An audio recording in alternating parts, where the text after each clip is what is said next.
The Young Lords was the first stateside Puerto Rican group, militant socialist group, that advocated for the independence of the island and self-determination for all oppressed peoples. It had not happened before. All of the independence movements that had occurred before occurred in Puerto Rico. We decided to take Albizu Campos's philosophy and translate it to our people here. We were very influenced by Malcolm, the Black Power movement, Stokely Carmichael and Rap Brown. We were very influenced by the Black Panthers. So we decided to take all of those elements, apply that to the objective conditions of our people, and begin to organize. The focus has to be not on the benefit of the individual, but on the collective. You need somebody who can set up the machine that says, okay, we're going to push these people a little harder, but you've got to trust each other to stand by and allow that ideological concept to move forward. And but nobody's willing to do that because I'm an individual. I don't need you. If you look at Cesar Chavez, Yes. it was never about Caesar. Right. It was always about the farmers. Right. It was always about giving them better. He rose because he was about the people. Martin Luther King rose because he was about the people. It was never, that to me is a great leader, is someone who is steady with the mission, steady with the vision, and can keep it going and making sure that the people that are working with him is mindful of it's about the vision. It's not about you. You will get yours, but this is what it's about. Right. And we move as a collective to get there. And it's that mission statement to Right. keep honoring the mission statement to get to where you have to go. My particular brand of political philosophy says there are three things that need to be done in order for revolution to take place. The first is ideology. What do you believe? We were socialists. And we believed in Puerto Rican independence. The second was leadership. You have to have strong leadership. The myth that an organization can win or can even function without strong leadership is debilitating, and I think is what the United States wants us to believe in order to keep us from achieving victory in this country. And third, you need organization. You can't have revolution without those three components. I think gay rights have advanced a lot more than Latino rights.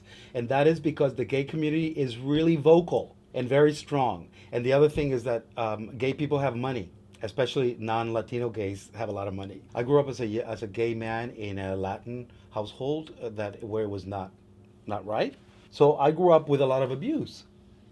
And I grew up with internalized self-hatred. With us, it's really the inability to be able to unite behind a single voice or behind a single leader. We really don't have any national leaders. You can say, I don't know, maybe Julian Castro, but not really. We don't have a Jesse Jackson or Kamala Harris. Maybe Julian Castro, the Castro brothers can get to that point, but I don't think any of the elected leaders have. Certainly not community leaders. We fail forward. If we're paying attention, we just fell forward. It's like, okay, how do you make the machine better? Okay, now we know it's that Edison, I didn't fail. I just learned 1,000 ways not to make a light bulb. And remember, the sign of a good mind is not the answer, it's the question. He said, I want you to describe exactly what color you are. And I said, I'm brown. He said, isn't that cute? You're brown. What kind of brown? I said, well, cafe au lait. He said, well, that's even cuter. That's even cuter. And he said, I'm black. I'm the kind of black that white folks are scared of. I'm the kind of black who also speaks back, who's bright, who they are terrified of. He said, you better understand who you are. You are Puerto Rican, and what you need to do is go back to your community and deal with the contradictions therein. It's not that we don't need you, we love you, but your job is done here. We went to a football game, and I saw blacks and whites getting along very well. They were cheering, they were slapping five, but the camaraderie was incredible. I said, this must be the new America, Ralph? And he looked at me strangely. He said, what are you talking about? I said, look at blacks and whites loving each other here. He said, nigga, you must be out your mind. He said, these are all black people in here. I said, what? He said, they're all black people. We've got mulattoes, we've got quadroons, we've got octoroons. These are not white people. Every white person in Baton Rouge knows who these people are, and in New Orleans. And he said, and some of them I can't stand. Some of them think they are white.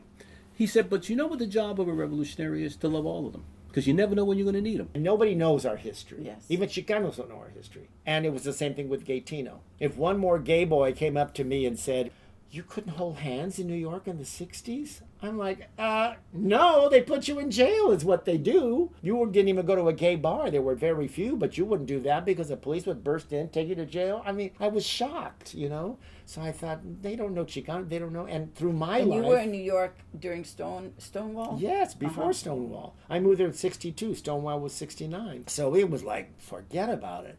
So I thought, well, like the docu, it could be Chicano history and gay history as a Latino, which is the whole other thing going forward. Right. We had to train. And one of the things that I'm proud of, I made sure that our guys, our men and women, because there were men and women in it, were totally physically and mentally prepared for battle.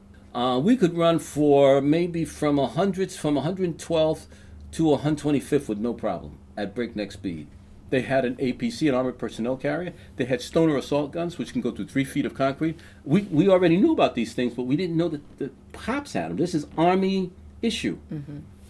And they came in and tried to negotiate and told us, well, you know, if we leave, the negotiator said, if we leave, there's going to be blood. I said, it's going to be on your hands because we're not leaving. Well, needless to say, we had already had an escape route. There was an underground tunnel that led to the streets that would have been constructed by the abolitionists in the 1850s to help slaves. Wow. In New York. In New York. Wow. And when they came in, they did rush the hospital. They broke the glass. It was horrendous what they did to that hospital. We were already escaping, and we got out. That was a victory for us. Why was it a victory? A, we demanded a Puerto Rican administrator for Lincoln Hospital. We demanded a patient's Bill of Rights, and we demanded a new hospital. All of those were achieved. She is revealing the level of corruption that is legal in our government. Oh my God, yes. And we live with it because we don't know it. So we don't know that when you get into Congress, you're able to do all these shady things, and it's all legal. Like, they're able to do inside trading, it's legal. Yes. She was like, this is how easy it is to be corrupt in this Right, government, and right. it's all legal. right.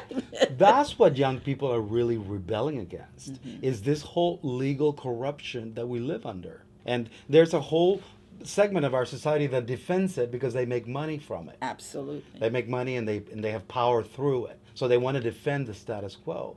But the status quo stinks. Yeah, it's got to be changed. And Yes. the status quo is corrupt. And that's what these young people, and Alexandria is just pointing out. And she's just saying, look, you can say anything you want about me, but take a look at how you're operating. And no one can deny that. No one can deny it.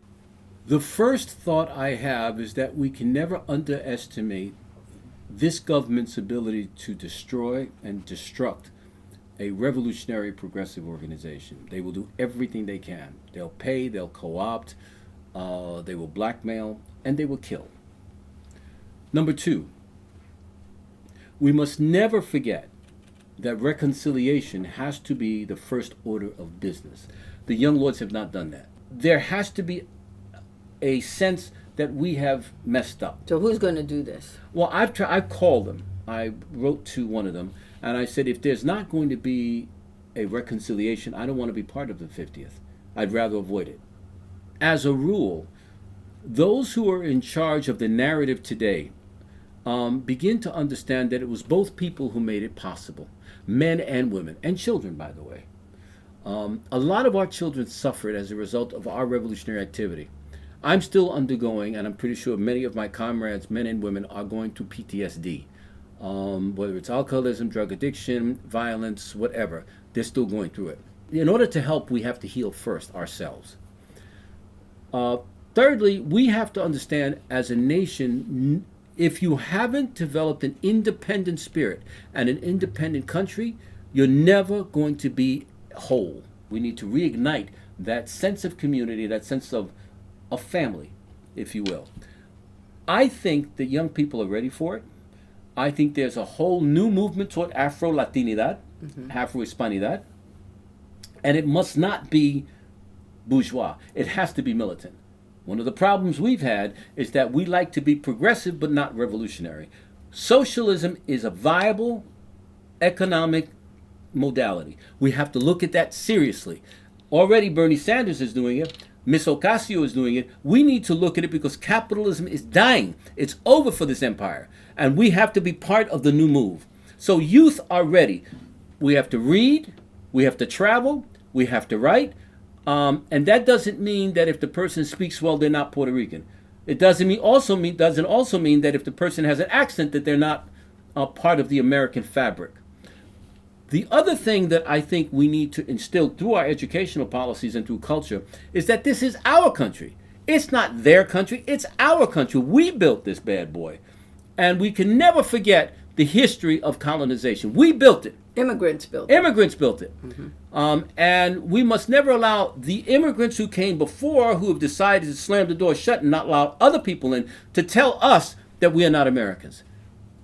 And that includes Italians, Poles, Catholics, Jewish people, Jewish Americans, even black people. We cannot run that game on people. We need to understand that we are all in this together and that this is the only bastion of democracy, of pluralism that we have in the world. We must never allow the rich to tell us that they run this country. We run it.